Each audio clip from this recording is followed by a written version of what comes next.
Now, the purpose of this video is to talk about the blacklist script that I created, and it's going crazy.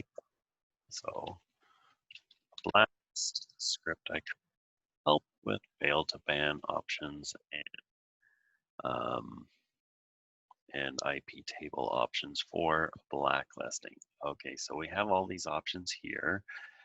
Number one, that is just simply we can add IPs or an IP address or IP address with CIDR. So 1.2.3.4, or we can do /32 for CIDR to say, let's block this IP address. Okay, now it's been added to IP tables as drop.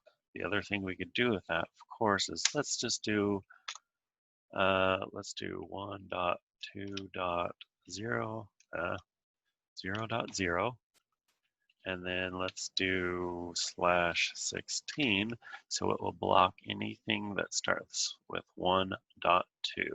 So 1.2.0.0 through 255.255. If we add that, now some mousing issues here, going from one screen to another.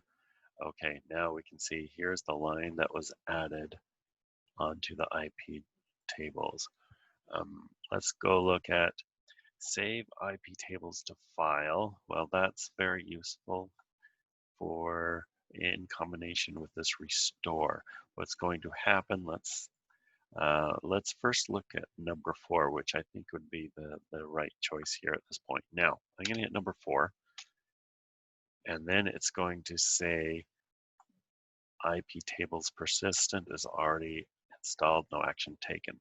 If this IP persistent was not installed, then it would go through installing that. Then you've got the value of the number 2 and number 3 here. So save the IP tables to file. That saved IPv4 and IPv6 rules, and you can see this is the location of those.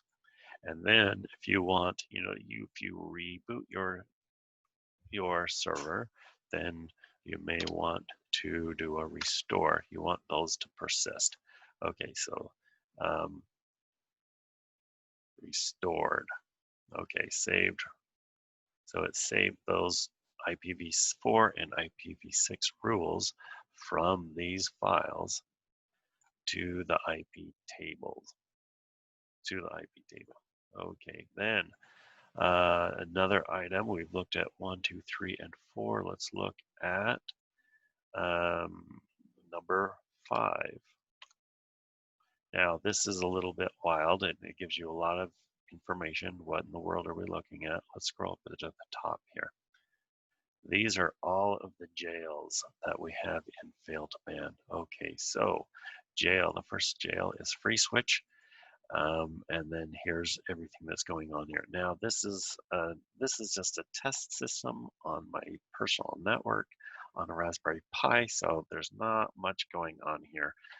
Otherwise, you can see a lot more interesting information about how many devices, how many IPs were banned, the total, and what were the IP addresses that were banned. So it's not that exciting on my Raspberry Pi system here. Okay, but it would be more valuable to you on a production system.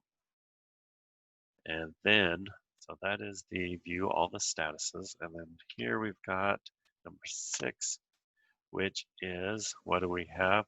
Add an IP address